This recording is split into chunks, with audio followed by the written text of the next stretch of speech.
नहीं सर। ठीक है मैम, मैं एक बार और ट्राई कर लेता हूँ। अभी बताइएगा, is it visible to all of you? Srishti? Yes sir. Okay fine, चलिए। So we are going to start the class.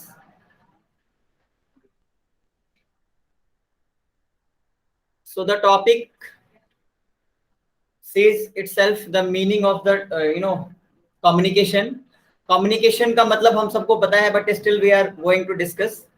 Communication is the process of knowing each other.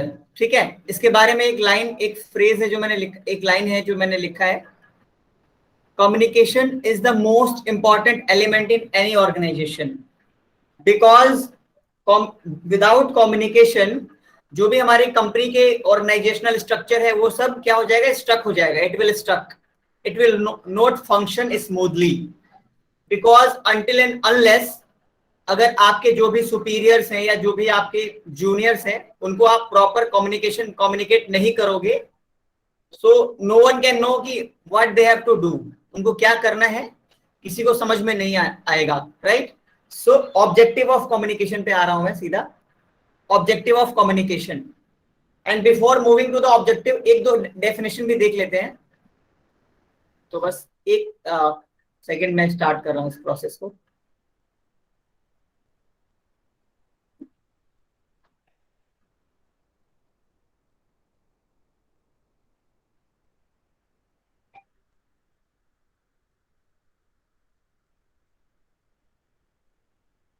So objectives से पहले एक दो फटाफट इसका मीनिंग देख लेते हैं।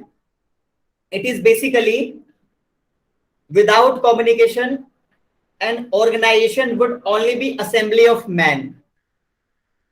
Without communication, विदाउट कम्युनिकेशन क्या होगा, हमारी जो ऑर्गेनाइजेशन है वो सिर्फ एक असेंबली ऑफ मैन बन के रह जाएगा। Assembly means gathering of people, assembly of man और पीपल। उनको क्या करना है किसी को कुछ आइडिया क्लियर नहीं होगा। So it's very important to communicate with each other, right. Now let's come to the objective part. What are the objectives of communication? Communication के ऑब्जेक्टिव्स क्या क्या हैं? To develop understanding in the organization, एक organization में understanding develop करना। To develop a team spirit, organization में एक company में एक टीम बिल्ड करना, एक टीम स्पिरिट प्रिपेयर करना। नेक्स्ट है to promote creativity in the organization, awareness. भाई टॉपिक्स को लेकर अवेयरनेस कैसे आती है जब तक हम एक दूसरे से कम्युनिकेट नहीं करेंगे। To make them aware of their rights, उनको उनके राइट्स के बारे में बताना। एंड टू मोटिवेट एम्प्लॉइज, इसके अगला चैप्टर हम लोग मोटिवेशन ही पढ़ने वाले हैं, वहां पे भी आपको क्लैरिटी आएगी कि मोटिवेशन की जरूरत क्यों होती है एक ऑर्गेनाइजेशन में। अगला चैप्टर हम लोग मोटिवेशन ही पढ़ेंगे। You people are already aware, इसमें अलग अलग थियरीज हैं। लाइक आपने पढ़ा होगा अब्राहम मास्लो की थ्योरी, फ्रेडरिक हर्जबर्ग। तो ये सारे टॉपिक हम अगले चैप्टर में पढ़ने वाले हैं, मोटिवेशन चैप्टर में। चलिए अब हम आते हैं कम्युनिकेशन प्रोसेस पे। कम्युनिकेशन प्रोसेस क्या होता है? So communication is basically a dynamic process. क्योंकि ये तो हमें पता है कि कम्युनिकेशन एक डायनामिक प्रोसेस है, लेकिन कम्युनिकेशन प्रोसेस क्या है पहले ये समझते हैं। सो कम्युनिकेशन प्रोसेस के लिए देयर आर 7 इंपॉर्टेंट एलिमेंट्स। ये 7 इंपॉर्टेंट बातें होती हैं कम्युनिकेशन प्रोसेस के लिए। These are the 7 points of communication, 7 elements. Sender, sender क्या करता है, अपने मैसेज को इनकोड करता है अपने लैंग्वेज में और एक प्रॉपर चैनल से वो अपने मैसेज को रिसीवर तक भेजता है। रिसीवर उसको अपने लैंग्वेज में डिकोड करता है एंड फाइनली वो उसका फीडबैक जो है बहुत इंपॉर्टेंट है। तो अगर हम इसको एक बनाना चाहें तो मान लीजिए ये एक सेंडर है, सेंडर। इसने क्या किया, एक मैसेज आपके सामने भेजा है। मान लो कि मैं सेंडर हूं, suppose I am a sender, right, and I am teaching all of you, so I am communicating something. अब इस message, so I am delivering some message, I am discussing a chapter called communication. मैं एक chapter discuss कर रहा हूं जिसको communication बोलते हैं। So this is basically my message, my topic, and आप लोग क्या हो? You people are receiver, my students are my receivers. So there are 4 or 5 or 6 people in the class. ये सब मेरी क्लास के रिसीवर्स हैं। So you people are receiver. So यहां ध्यान से देखना, पहला पॉइंट क्या था? सेंडर। दूसरा इनकोडिंग पे आऊंगा मैं। तीसरा है मैसेज। तो अब एक सेंडर ने मैसेज को इनकोड किया। आई एम इनकोडिंग माई मैसेज। और इनकोडिंग की अपनी एक लैंग्वेज होती है। इनकोडिंग की अपनी एक लैंग्वेज होती है। So presently I am encoding my message in Hindi and English, right? तो you people are already aware the terms Hindi and English. अब तुम सोचो, अगर मैं अपनी बातों को कन्नड़ में या फिर मलयालम में बोलने लगूं, वैसे मुझे आती नहीं है, मैं आपको समझाने के लिए मैं बात करना चाह रहा हूं कि मैं अभी जो क्लास ले रहा हूं वो मैं कन्नड़ में या मलयालम में या फिर फारसी लैंग्वेज में बोलने लगूं, यू कांट अंडरस्टैंड। सो आप ये देख रहे हो ना कि इनकोडिंग ही अगर मैं अलग लैंग्वेज में कर दूं, ऐसी लैंग्वेज जो लैंग्वेज आपको नहीं आती हो, चाइनीज में मैं बात करने लगूं अभी आपसे, मैं आपको ये क्लास चाइनीज में पढ़ाने लगूं या फिर मलयालम में पढ़ाने लगूं, तो मेरा मैसेज जो है, जिस लैंग्वेज में मैंने मैसेज को इनकोड किया है, मेरे रिसीवर उसको समझ नहीं पाएंगे। इसको समझना आप सब, मुझे उम्मीद है ये चैप्टर आप लोगों ने ऑलरेडी डिस्कस कर रखा होगा, बट फिर भी मैं एक बार मैं सभी चीजों को आप बिल्कुल बेसिक से लेकर चल रहा हूं, आप सबको पता ही है। सो ध्यान से समझना। मैंने कहा कि ये जो मेरा मैसेज है, ये जो मैं टॉपिक आपसे डिस्कस कर रहा हूं, इसको मैं मलयालम में या चाइनीज भाषा में आपको पढ़ाने लग जाऊं, you are not going to understand what I am going to tell you. जो भी मैं आपको टीच कर रहा हूं, आप लोग इसको नहीं समझ पाओगे। So receiver will not understand my message. तो इसे कहते हैं इनकोडिंग करना, कि जब सेंडर अपनी बात को किसी लैंग्वेज में रखता है, किसी लैंग्वेज में इंटरप्रेट करता है, बताता है, उसको बोलते हैं मैसेज को इनकोड करना। मैसेज आपको समझ में आ ही गया। जैसे आज का मैसेज क्या है? आज का टॉपिक ही है कम्युनिकेशन, और मैं कम्युनिकेशन को आपको एग्जांपल से बता भी रहा हूं। तो कम्युनिकेशन के दो स्पेलिंग गलत हो गया, इसको इग्नोर कर दिया करो, मैं जल्दबाजी के चक्कर में। Communication, okay. सो अब यहाँ पे रिसीवर है, जो मेरी ऑडियंस है, मेरे जो स्टूडेंट्स है, दे आर माय रिसीवर्स। अब जो मेरे रिसीवर्स हैं वो भी मेरी बात को अपनी लैंग्वेज में क्या करेंगे? डिकोड करेंगे। They are going to decode the language. और डिकोड करने के लिए, या मैसेज को, जो मेरा मैसेज है उसको समझने के लिए, ये बहुत जरूरी है कि जो लैंग्वेज सेंडर को आती है, कम से कम वो लैंग्वेज रिसीवर को जरूर आनी चाहिए। मान लो कि सेंडर को अगर हिंदी और इंग्लिश आती है, तो for this class it's very important you people are aware, and you people are well off in English and Hindi if you wish to understand my class। अगर आप मेरी क्लास को अच्छे से समझना चाहते हो, आप सबको इंग्लिश और हिंदी अच्छी आनी चाहिए, because this class is basically bilingual. इसमें मैं हिंदी और इंग्लिश दोनों का प्रयोग करता हूं, और ज्यादातर आपकी क्लास में हिंदी में रखता हूं, बिकॉज कुछ बच्चों का मेरे पास मैसेज आया भी था कि सर क्लास को हिंदी में रखना, राइट? सो बट मैं थोड़ा बाइलिंगुअल लेके चलता हूं।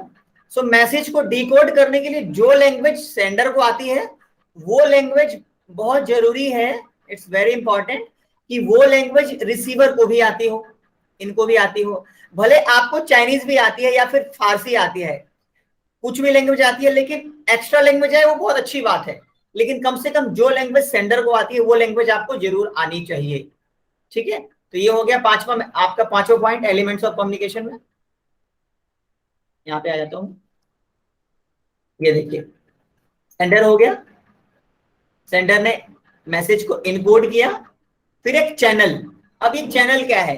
ये चैनल ऑफ कम्युनिकेशन हो सकता है कि भाई आपकी जो कम्युनिकेशन का जो चैनल है वो ओरल हो सकता है, वो रिटन भी हो सकता है, राइट? सो एक चैनल क्या है? फिलहाल हमारा जो चैनल है वो ओरल भी है और रिटन भी है, और हम गूगल मीट को भी एक चैनल मान सकते हैं, या फिर वर्चुअल कॉन्फ्रेंस बोल सकते हैं, ठीक है, या फिर इसको स्काइप मीटिंग भी बोलते हैं शायद, राइट? एंड आपको पता ही कि आप लोग क्या है, इस मैसेज के रिसीवर हो, एंड आप अपनी लैंग्वेज में इसको डिकोड करोगे। आपको जो समझ में आएगा क्लास, उसको आप कहीं ना कहीं डिकोड कर रहे हो अपने अपने माइंड में, कुछ ना कुछ फीड कर रहे हो कि हाँ सर की लैंग्वेज हमें समझ में आ रही है, सर की क्लास हमें समझ में आ रही है। एंड लास्ट में फिर आप फीडबैक दोगे। और फीडबैक बाद फिर मैं बात करूंगा नॉइज की। यहाँ पे नॉइज नॉइज भी एक इंपॉर्टेंट रोल प्ले करता है। तो मैं फिलहाल अपनी बात को आगे बढ़ा रहा हूँ। ठीक है, अब यहां तक हम आ गए थे डिकोडिंग तक। अब डिकोडिंग किया रिसीवर ने, और डिकोड करने के बाद वो क्या करेगा, he will send the feedback. वो फीडबैक भेजेगा, किसको फीडबैक भेजेगा, रिसीवर को, सॉरी सेंडर को। अच्छा, इसी बीच में, इसी प्रोसेस में अगर कहीं नॉइज है, अगर कहीं शोरगुल है, अगर भाई मैं आपकी क्लास ले रहा हूं और इसमें बहुत ज्यादा बैकग्राउंड नॉइज आए, या फिर अगर मैं क्लास ले रहा हूं और आप लोग अपना माइक अनम्यूट कर दो और वहां से आपके बैकग्राउंड में कोई गाना बज रहा हो, कुछ बज रहा हो, तो हम पूरी क्लास डिस्टर्ब हो जाएगी। तो यानी कहीं ना कहीं नॉइज नहीं होना चाहिए। इफेक्टिव कम्युनिकेशन के लिए नॉइज का एब्सेंस बहुत जरूरी है। इसको मैंने नोट में लिखा भी है, मैं उस पर बात करूंगा। नॉइज का एब्सेंस होना, यानी नॉइज नहीं होना, ये बहुत जरूरी है फॉर इफेक्टिव कम्युनिकेशन। एक इफेक्टिव कम्युनिकेशन के लिए बहुत जरूरी चीज है।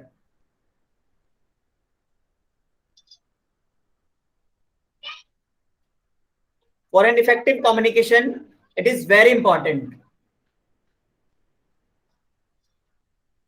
यस, सो इसी चीज को मैंने यहां लिखा भी है, देखिएगा यहाँ पे। ये रहा है, noise is the barrier of communication process. जो इफेक्टिव कम्युनिकेशन है उसमें एक बैरियर का काम करता है। प्रॉपरली हम कम्युनिकेट नहीं कर सकते। अगर हम अभी इस एक मीटिंग रख रहे हैं, एक ऑनलाइन वर्चुअल मीटिंग कर रहे हैं, इस वर्चुअल मीटिंग में अगर आपकी साइड से या मेरी साइड से अगर बैकग्राउंड में ज्यादा हो जाए, तो आप बोलोगे सर मुझे कुछ, हमें कुछ समझ में नहीं आ रहा है। सर आप अपना माइक ठीक करो, या फिर आप अपना ब्लूटूथ करेक्ट करो, या फिर आप अपना माइक जो बोया माइक है उसको करेक्ट कर लो कि हमें कुछ समझ में नहीं आ रहा। ऐसा कुछ ना कुछ आपका फीडबैक होगा। ठीक है, तो ये आपका था एक कम्युनिकेशन प्रोसेस। इस कम्युनिकेशन प्रोसेस में कोई भी डाउट हो, ये 7 जो एलिमेंट्स मैंने बताए हैं, तो एक बार आप लोग अपनी बात को पूछ सकते हैं, ये जो 7 एलिमेंट्स मैंने बताए हैं। और नहीं तो फिर मैं आगे बढ़ूंगा। जो अगला टॉपिक होगा आपका, that is going to be means of communication. तो अभी मीन्स की बात करेंगे। अगर कोई डाउट है तो पूछ लीजिए आप लोग। अगर कुछ आप नहीं बोलेंगे तो मैं समझ जाऊंगा कि आपके पास डाउट फिलहाल नहीं है।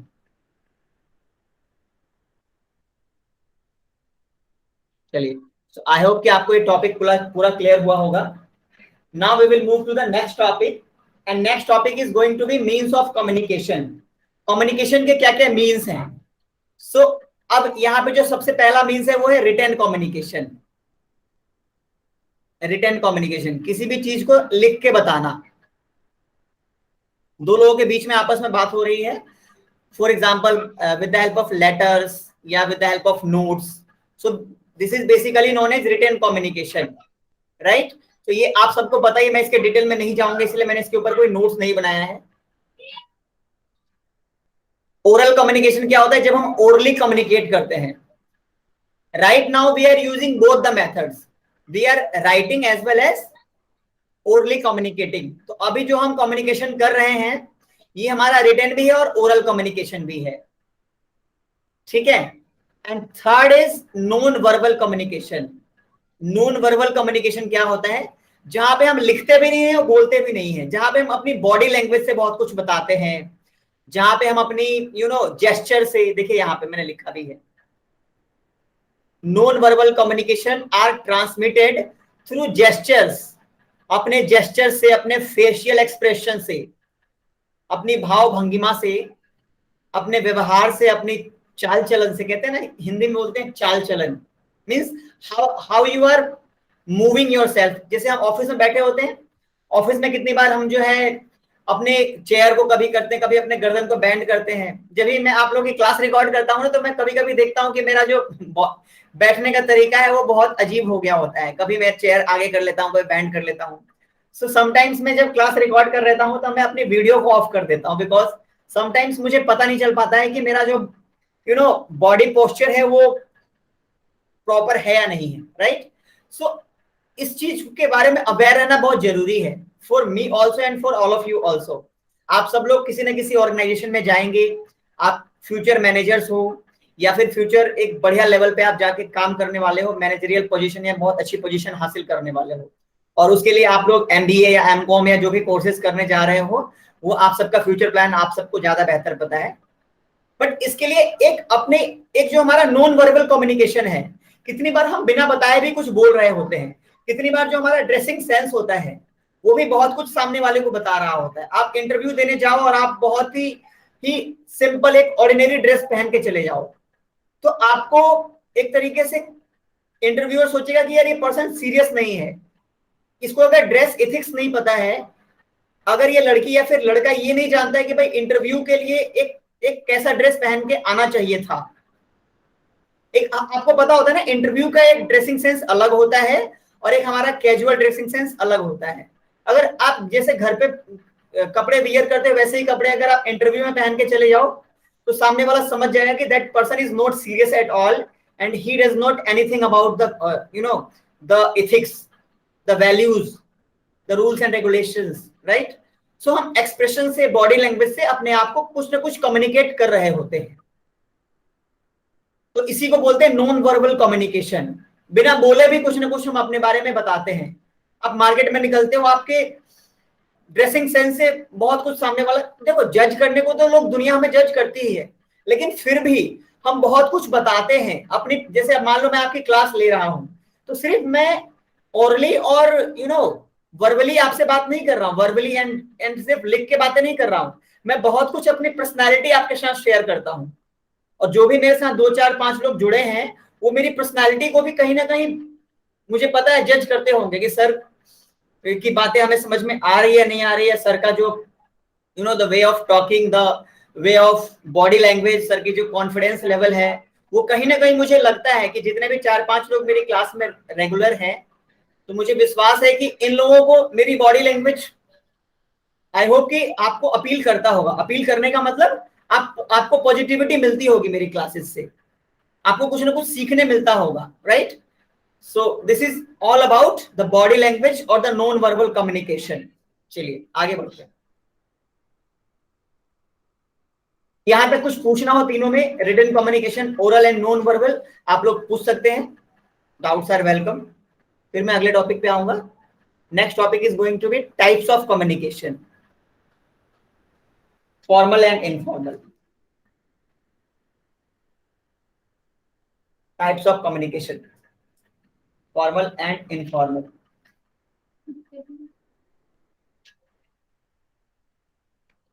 So the next topic is going to be formal and informal communication.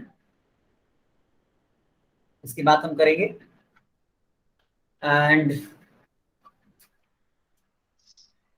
एक मिनट जो है ना, टाइप ऑफ कम्युनिकेशन से पहले एक इंपॉर्टेंट टॉपिक मिस हो गया है, मैं उसको एक बार ऐड करूंगा, उसके बाद में आगे बढ़ूंगा। मैं यहाँ पे आऊंगा, मैं थोड़ा यहाँ स्पेस क्रिएट कर रहा हूँ, here I am creating some space. And अपने नोट्स में ये चीज ऐड कर लीजिएगा please. The topic is structures of communication, structures of communication. इसके अगला टॉपिक होगा टाइप्स ऑफ कम्युनिकेशन। फिलहाल ये है अगला, ये जो टॉपिक है इसको भी हमें देखना है, इंपॉर्टेंट टॉपिक है स्ट्रक्चर्स ऑफ कम्युनिकेशन, कम्युनिकेशन का स्ट्रक्चर। एंड स्वाति ये टॉपिक आपको पेपर 1 में भी मिलेगा। कम्युनिकेशन एक पूरा यूनिट ही है, 5 नंबर का क्वेश्चन आता है उससे, तो वहां भी आपको मिल जाएगा, ये आपके लिए वहां भी बेनिफिशियल है कनिष्का, ठीक है। सो स्ट्रक्चर ऑफ कम्युनिकेशन में फर्स्ट पॉइंट है downward communication, downward communication.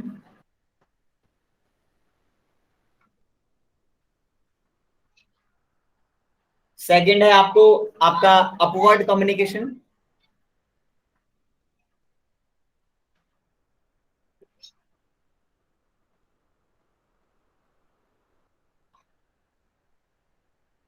And the third point is horizontal और लेटरल कम्युनिकेशन, हॉरिजॉन्टल और लेटरल कम्युनिकेशन।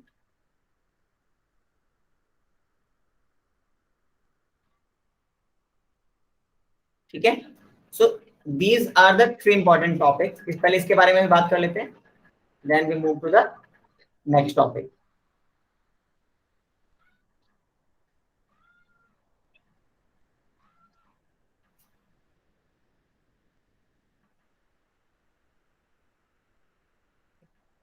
सो डाउनवर्ड कम्युनिकेशन बेसिकली कब होता है? जब कम्युनिकेशन हो रहा होता है एक सुपीरियर और एक सबऑर्डिनेट्स के बीच में। जब कम्युनिकेशन हो रहा होता है, सपोज टॉप लेवल की बात अगर मिडिल लेवल से हो, तो यहाँ पे डाउनवर्ड कम्युनिकेशन होगा। अपवर्ड भी होगा, बट मोस्टली केसेस में डाउनवर्ड कम्युनिकेशन होगा। यानी कहने का मतलब जब कम्युनिकेशन प्रोसेस डाउनवर्ड कब होता है? जब सुपीरियर टू जूनियर्स की बात हो, जब टॉप लेवल की बात जूनियर लेवल से हो,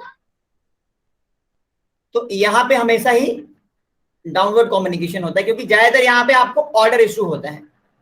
you have to follow the orders, right. Upward communication कब होता है? अपवर्ड कम्युनिकेशन भी होता है, लेकिन यहाँ पे बेसिकली जो जूनियर मैनेजर है वो या फिर जो एम्प्लॉइज हैं वो अपने फीडबैक या कोई प्रॉब्लम्स मतलब डिस्कस करते हैं। यहाँ पे ये ऑर्डर इशू करते हैं जो आपका बॉस है, और यहाँ पे या तो अपनी फीडबैक देते हो, या अपनी कोई प्रॉब्लम बताते हो, या तो कोई वर्क का कोई टेक्निकल इशू बताते हो। ठीक है, तो ये होता है अपवर्ड कम्युनिकेशन। और हॉरिजॉन्टल कम्युनिकेशन कब होता है? हॉरिजॉन्टल कम्युनिकेशन होता है जब सेम लेवल के दो लोग बात कर रहे होते हैं। फॉर एग्जाम्पल, अगर एक फाइनेंस मैनेजर कंपनी का, जो कि कंपनी के मिडिल लेवल पे काम करता है, आपको पता ही ये डिपार्टमेंटल मैनेजर होता है। जब फाइनेंस मैनेजर प्रोडक्शन मैनेजर से बात करे, ठीक है, या एक कंपनी का चार्टर्ड अकाउंटेंट एक कंपनी के कंपनी सेक्रेटरी से बात करे, या एक कंपनी का असिस्टेंट मैनेजर एक कंपनी का असिस्टेंट मैनेजर सेल्स या मार्केटिंग, मार्केटिंग का जो असिस्टेंट मैनेजर है, ये जब असिस्टेंट मैनेजर एचआर से बात करे, असिस्टेंट मैनेजर जो एचआर में है, तो यहाँ पे क्या है? यहाँ पे इन लोगों का लेवल सेम है। एक कॉलेज में हम लोग जो दिल्ली यूनिवर्सिटी में पढ़ाते हैं, वहां हम लोगों को बेसिकली बोला जाता है assistant professor. Assistant professor, we are assistant. तो जब एक असिस्टेंट प्रोफेसर दूसरे असिस्टेंट प्रोफेसर से बात करेगा, तो वहां पे जो कम्युनिकेशन होगा वो होगा सेम लेवल, क्योंकि हम दो लोगों का, अगर मान लो मिस्टर एक्स और मिस्टर वाई, दो लोग आपस में कम्युनिकेट कर रहे हैं, तो इनके बीच में जो कम्युनिकेशन होगा वो लेटरल कम्युनिकेशन होगा, या फिर वो हॉरिजॉन्टल हॉरिजॉन्टल या लेटरल, ये सेम लेवल के लोगों के बीच में बात होती है। और अगर एक असिस्टेंट प्रोफेसर एक एसोसिएट प्रोफेसर या अपने प्रोफेसर से कुछ बात करे, कुछ डिस्कस करे, तो ये हो जाएगा अपवर्ड कम्युनिकेशन। और अगर सीनियर प्रोफेसर जूनियर प्रोफेसर को कुछ एडवाइजरी जारी करे, कुछ ऑर्डर इशू करेगा, तो we have to follow that orders, तो ये हो जाएगा आपका डाउनवर्ड कम्युनिकेशन, ये हो जाएगा upward communication, and third is going to be horizontal और लैटरल कम्युनिकेशन। आई होप आपको तीनों समझ में आ गया होगा। अब हम आते हैं अपने जो हमारा टॉपिक था, types of organization, types of communication. यहाँ आ जाइए अपने नोट्स में। सो टाइप्स ऑफ कम्युनिकेशन में there are two types of communication broadly, formal communication and informal communication. Formal communication कब होती है और इनफॉर्मल कम्युनिकेशन कब होती है? फॉर्मल कम्युनिकेशन कब होती है और इनफॉर्मल कम्युनिकेशन कब होती है? ठीक है, इसको हम देखेंगे। बेसिकली जो फॉर्मल कम्युनिकेशन होती है वो ऑर्गेनाइजेशन में होती है, कंपनीज में होती है, एक स्ट्रक्चर में होती है, जहां पे एक फॉर्मेलिटी, जैसे एक बॉस और एक एम्प्लॉइज, एक बॉस है और दूसरा मिस्टर एक्स, और उसका एक सबऑर्डिनेट है मिस्टर वाई। अगर इन दो लोगों के बीच में बात होगी, तो हमेशा ही एक फॉर्मेलिटी की आवश्यकता है। ये इसको एक डेजिग्नेशन देगा कि सर, और ये इसको बोलेगा मिस्टर एक्स या mister Y, right. So there should be a proper designation. एक फॉर्मेलिटी की बहुत इंपॉर्टेंट नीड है वहां पे। इनफॉर्मल कम्युनिकेशन कहाँ होता है? इनफॉर्मल कम्युनिकेशन बेसिकली ऑर्गेनाइजेशन में ही होता है, लेकिन ये ग्रुप आपस में जो ग्रुप्स बनते हैं हमारे इनफॉर्मली, जैसे अगर मान लो एक ऑर्गेनाइजेशन है, वहां पे कैफेटेरिया है, वहां पे हम टी ब्रेक के लिए जाते हैं या फिर वहां लंच के लिए जाते हैं कैफेटेरिया में, वहां हमें अलग अलग जो एम्प्लॉइज है उनके बीच में इंटरेक्शन होता है, सेम लेवल के एम्प्लॉइज है उनके बीच में इंटरेक्शन हो, और वो पीयर्स बन गया, वो फ्रेंड सर्कल बन गया उनका, तो इनके बीच में जो कम्युनिकेशन होगा that communication is known as informal communication, जहां फॉर्मेलिटी की आवश्यकता ना हो, एंड मोस्ट प्रोबेबली ये सेम लेवल के लोगों के बीच में ये कम्युनिकेशन होता है। ठीक है, अच्छा ध्यान दीजिएगा मेरी बात को। Informal communication is also known as grapevine communication. इसको कितनी बार हम ग्रेपवाइन कम्युनिकेशन भी बोलते हैं। अब ये ग्रेपवाइन क्यों बोलते हैं इसको पहले समझते हैं। जैसे ग्रेप्स होते हैं ना, ग्रेप्स, अगर हम ग्रेप्स यानी अंगूर का गुच्छा देखें तो अंगूर के ऐसे गुच्छे आपस में लटके हुए होते हैं, है ना, ये अंगूर के गुच्छे हैं। तो ग्रेपवाइन कम्युनिकेशन भी कुछ ऐसा ही होता है, यानी बहुत सारे लोगों के बीच में कम्युनिकेशन हो सकता है, 8 10 20 लोगों से हम या 50 लोगों से इनफॉर्मली बातें कर सकते हैं। जो भी आपके जैसे आप लोग के भी फ्रेंड्स होते होंगे, आप फ्रेंड से जो बातें करते हो that is basically informal communication, and उसको एक ऑर्गेनाइजेशन में एक कंपनी में बात करो तो उसको बोल देते हैं ग्रेपवाइन कम्युनिकेशन। कि अंगूर के गुच्छे की तरह ये जो कम्युनिकेशन है ये आपस में कई लोगों तक सर्कुलेट होता चला जाता है। तो ये इनफॉर्मल कम्युनिकेशन का ही एक पार्ट है, या इसको हम ग्रेपवाइन कम्युनिकेशन भी कह सकते हैं। इस पे क्वेश्चन बन सकता है, एमसीक्यू बन सकता है कि इनफॉर्मल कम्युनिकेशन को और क्या कह सकते हैं, तो आंसर होगा ग्रेपवाइन कम्युनिकेशन। ठीक है, अब ये जो ग्रेपवाइन कम्युनिकेशन इसके अलग अलग टाइप्स होते हैं। देयर आर 4 और 5 टाइप्स, मैंने इंपॉर्टेंट 4 लिए हैं यहाँ पे। Single strand chain, gossip chain, probability chain and cluster chain. इन चारों को मैं नीचे, मेरे पास यहाँ स्पेस नहीं है तो मैं आपको नीचे बता रहा हूँ। ग्रेपवाइन कम्युनिकेशन के टाइप की बात कर रहा हूं मैं। I am writing over here, मैं यहां लिख रहा हूं types of grapevine communication. Types of grapevine communication.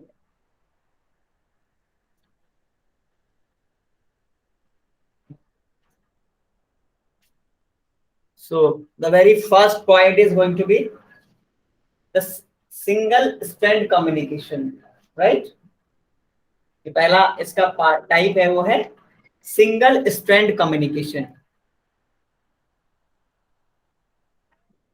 Single strand communication, इतना तो आपको समझ में आ गया होगा कि ये जो चारों या पांचों टाइप लिखेंगे ये बेसिकली फॉर्मल है या इनफॉर्मल। जब ग्रेपवाइन लिखा हुआ है तो जाहिर सी बात है ये इनफॉर्मल कम्युनिकेशन के टाइप्स हैं। ये एक informal communication, single strand communication. Communication को शॉर्टकट में मैं ये लिख रहा हूँ, ठीक है, सिंगल स्ट्रैंड कम्युनिकेशन।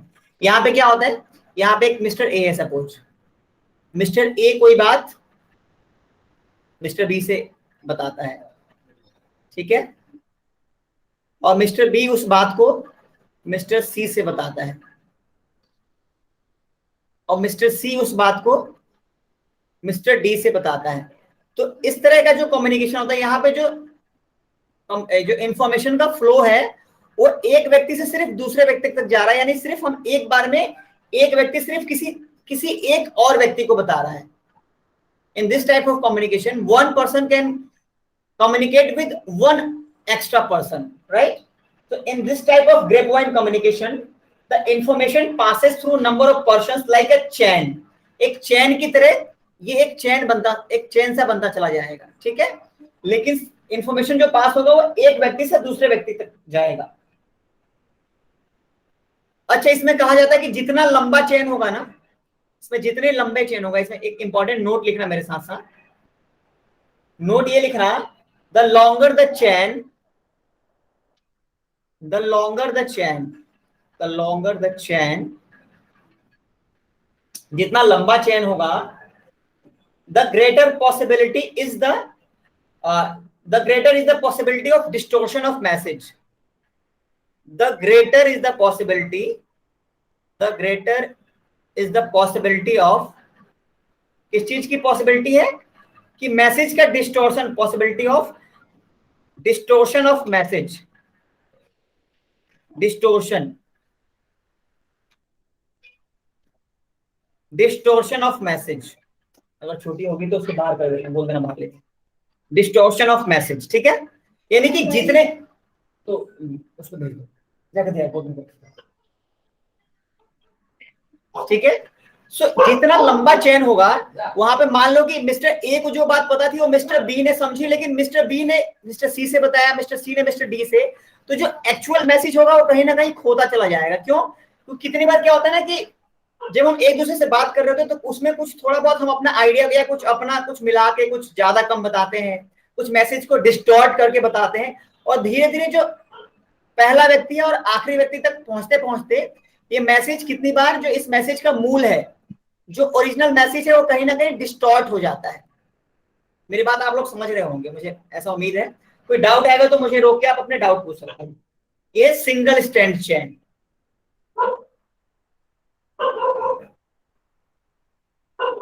जो सेकंड टाइप है उसका वो है गॉसिप चैन।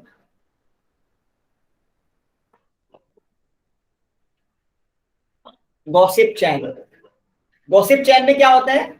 गॉसिप चैन में, in the gossip chain one person actively conveys the information to other person around him. यहां पे क्या करता है? One person actively convey the information, actively convey the information, convey the information. एक एक person यहां पे एक्टिव होता है जो मैसेज को अदर पर्सन तक पास करता है। एंड अ सर्कल और wheel like figure is formed, and a circle or wheel like, a circle or wheel like figure is formed, wheel like figure is formed। एक wheel की तरह, एक circle की तरह एक फॉर्मेशन हो जाता है, ठीक है। तो अभी मैं आपको एक डायग्राम बना के इसको समझाता हूं, यहां देखिएगा। मान लीजिए मिस्टर ए है, ये मिस्टर ए है, इसने कोई बात मिस्टर बी को, सिर्फ मिस्टर बी को नहीं, कई सारे लोगों को बताई। Mister C, mister D, mister E, mister F, mister G, mister H, mister I. तो आप देख रहे होंगे, अगर आप इसको ध्यान से देखो तो एक ये व्हील की तरह हो गया है, एक सर्कल फॉर्म हो गया, राइट।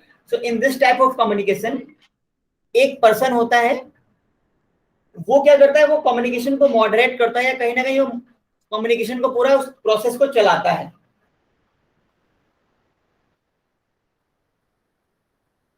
गॉसिप चेन का यूज हम कब करते हैं, एक बार ये इंपॉर्टेंट पॉइंट है, लिख लीजिएगा मेरे साथ। Gossip chain is generally used, gossip chain is generally used, gossip chain is generally used when information is to be communicated to non job oriented nature। जब हमें information non job oriented,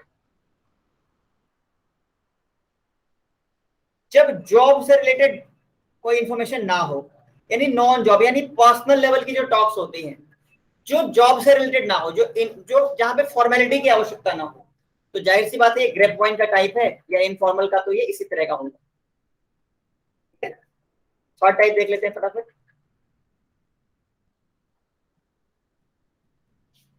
third type है आपका probability chain,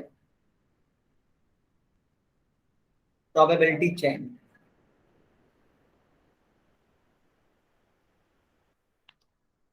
it is a random process. Probability क्या होता है? एक random process होता है। It is a random process in which information may move from one person to another person. It is a random process in which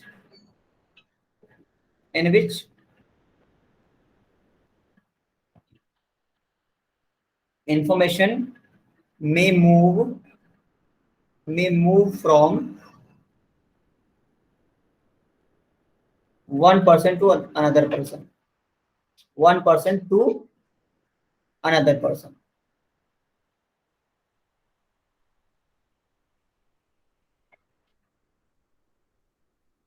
ठीक है. For example, तो ये इसमें रेंडमनेस होनी चाहिए. Naturally, in this type of communication, some people of the organization will be informed and some are remain outside. इसमें क्या होगा? Some people may informed, अगर वो उस चेन में आ गए, some people may informed, कुछ लोगों को इस चीज की जानकारी हो सकती है, and some people may not informed. जब हम कम्युनिकेशन कर रहे होते हैं तो उस कम्युनिकेशन में, उस चेन में अगर कुछ लोगों को जानकारी इस चीज की हो सकती है और कुछ लोग इस जानकारी से अछूते रह सकते हैं. Some people may not be informed. ठीक है. फॉर एग्जाम्पल, अगर मान लो मिस्टर ए है, उसने कुछ कम्युनिकेशन मिस्टर बी को दिया, मिस्टर बी ने सी और डी से बताया. ठीक है. और यहाँ कोई बंदा मिस्टर एल है, यहाँ कोई बंदा मिस्टर एच है. अब डी ने ए को बता दिया, सी ने आर को बता दिया, इसने एस को बता दिया. तो यहाँ पे एक रेंडमनेस है. अब ये कुछ लोग मिस हो गए, एल और एच, तो इनको कोई इंफॉर्मेशन नहीं मिल पाएगी क्योंकि ये चेन में नहीं आ पाए या फिर इनको रेंडमली ये बात पता नहीं चल पाई. तो इस टाइप का जो कम्युनिकेशन होता है ये प्रोबेबिलिटी मींस एक चांस की बात है. There may be a chance that some people may be informed and some people may not be informed, right? What type होगा? Cluster chain. Cluster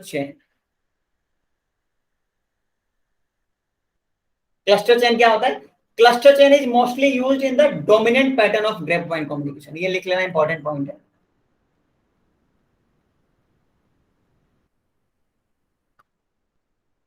Cluster chain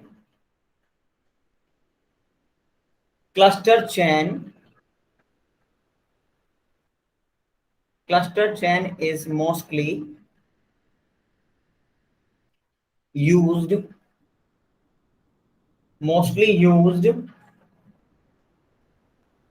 cluster chain is mostly used in the dominant pattern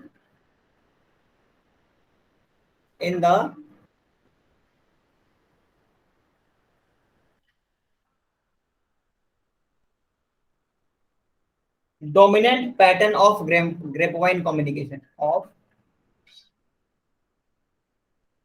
grapevine communication, ठीक है. In this type, one person tells something to selected people, trustworthy person. अब ध्यान से देखना, अगली line भी बहुत इंपॉर्टेंट है, इससे आपको समझ में आ जाएगा जो मैं अगली लाइन लिखूंगा. In this type of communication,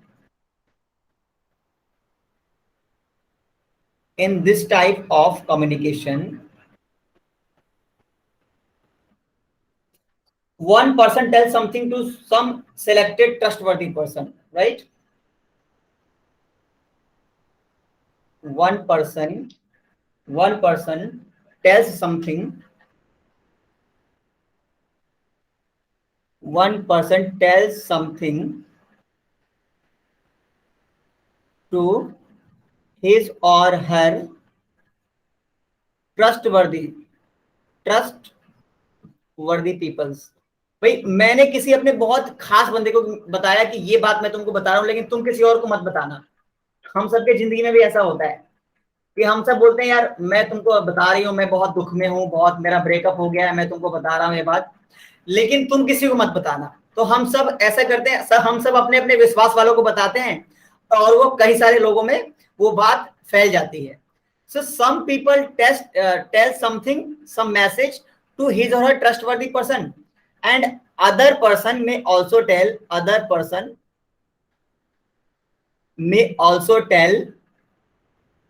this message to his और हर ट्रस्टवर्दी पर्सन, ट्रस्टवर्दी पीपल। भाई सभी के कुछ ना कुछ तो खास होते हैं, तो इस तरीके से वो मैसेज कई लोगों तक पहुंच सकता है। फॉर एग्जाम्पल अब इसका भी डायग्राम देखिए। मिस्टर ए के मान लो 3 या 4 जानने वाले लोग हैं, मिस्टर बी और मिस्टर सी। तो मिस्टर ए का ट्रस्टवर्दी मिस्टर बी है, मिस्टर सी को इसने नहीं बताया। अब मिस्टर बी के भी 4 लोग 4 लोग बहुत क्लोज हैं, मतलब 4 लोगों से इनकी काफी फ्रिक्वेंटली बातें होती हैं, मिस्टर डी से, ई से और एफ से। लेकिन इन लोगों पे ट्रस्ट नहीं करता, ये सिर्फ मिस्टर डी पे ट्रस्ट करता है, तो इसने मिस्टर डी को बताया। अब डी के भी 2-3 खास लोग हैं, जी और एच, लेकिन इसको जी पे भरोसा नहीं, इसको एच पे भरोसा है, इसने एच को बता दिया। फिर एच ने जो है 4 लोगों में से किसी एक को बता दिया, आई को, आई ने आर को बता दिया, आर ने एस को बता दिया।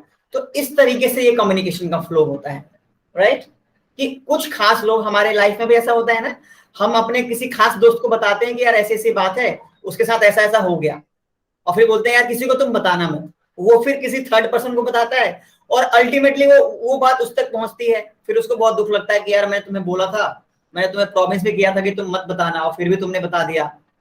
तो कितने बार ऐसा होता है आपको पता ही है, ठीक है। चलिए, ये हमारा था, ये डिफरेंट 4 टाइप्स हमने देखे। अब हम आते हैं अपने वापस अगले टॉपिक पे। मैं लास्ट में डाउट ले लूंगा, अगर बाई चांस अगर अभी कोई डाउट आप लोग नहीं बता रहे तो लास्ट में ले लूंगा। अभी अच्छा ही कर रहे हो कि आप डाउट नहीं पूछ रहे, क्योंकि फिर क्या पता रिकॉर्डिंग प्रॉपर ना हो पाए, बीच में नॉइज आ जाए, जैसे हमने पढ़ा ना, नॉइज जो है वो कम्युनिकेशन को इंटरप्ट करता है। तो अब हमारा यही टॉपिक है जो हम आप लोगों से मैं बोलना चाह रहा था, बैरियर्स ऑफ इफेक्टिव कम्युनिकेशन। एक इफेक्टिव कम्युनिकेशन में किस तरह के बैरियर्स हो सकते हैं, किस तरह की बाधाएं हो सकती है कम्युनिकेशन में, किस तरह की प्रॉब्लम्स या हिंड्रेंसेस हो सकते हैं। तो सबसे पहले पुअर टाइमिंग। अब मान लो कि मुझे कुछ बात बतानी है, मान लो कि मुझे कुछ मैसेज देना है तुम लोगों को, सपोज कल क्लास होगी या नहीं होगी इसका मैं जानकारी, मान लो कि कल मुझे कुछ इमरजेंसी काम आ गया और मैं तुम्हें 7:15 पे या 7 बजे बताऊं कि आज क्लास नहीं होगी, तो तुम पहले से प्रिपेयर नहीं रहोगे। और मैं तुम लोग अगर 5 बजे या 4 बजे बता दूं व्हाट्सएप पे कि आज क्लास नहीं हो पाएगी, तो तुम लोग पहले से प्रिपेयर रहोगे। तो इससे क्या होता है, पुअर टाइमिंग पे कोई मैसेज में ज्यादा ज्यादा लोगों को तक वो बात पहुंच नहीं पाती है। इसी तरीके से कंपनीज में होता है।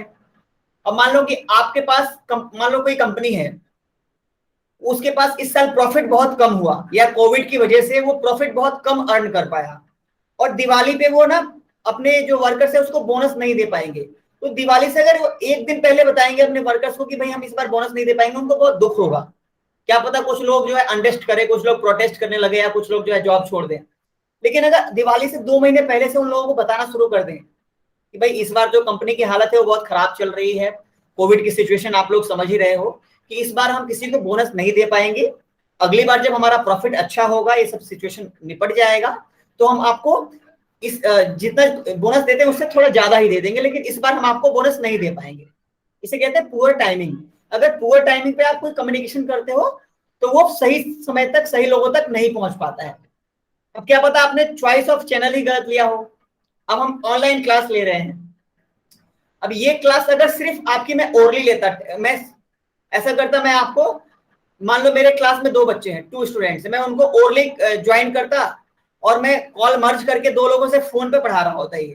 तो आप लोगों के सामने अगर कोई तस्वीर नहीं आती, कोई डायग्राम नहीं आता, कुछ सामने आपको कुछ नहीं दिख रहा, तो शायद आपके पास इतनी क्लैरिटी नहीं होती जितनी क्लैरिटी अभी हो रही होगी। तो चॉइस क्या है कम्युनिकेशन का, इनएडिक्वेट इंफॉर्मेशन। कितनी बार इनएडिक्वेट इंफॉर्मेशन से भी हमारे कम्युनिकेशन प्रोसेस में प्रॉब्लम हो सकती है। और इंफॉर्मेशन ओवरलोड, बहुत ज्यादा इंफॉर्मेशन देना भी। अब मान लो कि मैं तुम्हें 10 होमवर्क दे दूं कि भाई तुम्हें ये कम्युनिकेशन चैप्टर भी करना है, तुम्हें ये भी करना है, तुम्हें वो भी करना है, तुम्हें वो भी करना है, लेकिन मेन ये तो करना ही है, मैंने ये नहीं बताया।